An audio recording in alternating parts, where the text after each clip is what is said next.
வேலூர் கோட்டையில் உள்ள ஸ்ரீ ஜலகண்டேஸ்வரர் ஆலயத்தில் பிரதோஷத்தை முன்னிட்டு நந்தி பகவானுக்கு சிறப்பு அபிஷேகங்களை செய்து மகா தீப ஆராதனைகள் காண்பிக்கப்பட்டது.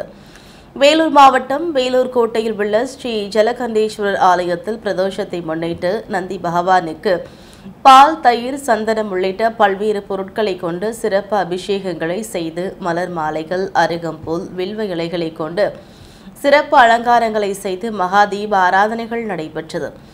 இதில் திரளான பக்தர்கள் பங்கேற்று அரோகரா முழக்கங்களை எழுப்பி சுவாமி தரிசனம் செய்தனர். பிரதோஷத்தை முன்னிட்டு தஞ்சை பெருவுடையார் கோவில் மகாநந்தியம் பெருமானுக்கு சிறப்பு அபிஷேகம் நடைபெற்றது. தஞ்சை பெரிய கோவில் என்று அழைக்கப்படும் அருள்மிகு பெரியநாயகி அம்மன் உடனாகிய பெருவுடையார் ஆலயம் உலக பிரசித்தி பெற்று விளங்குகிறது. பெரிய கோவிலில் மகாநந்தியம் பெருமானுக்கு மாதந்தோறும் பிரதோஷ வழிபாடு மிக சிறப்பாக நடைபெறும். ஆவணி மாத பிரதோஷத்தை முன்னிட்டு தஞ்சை பெரிய கோவிலில் வீற்றிருக்கும் மகா நந்தியம் பெருமானுக்கு சிறப்பு அபிஷேகம் நடைபெற்றது.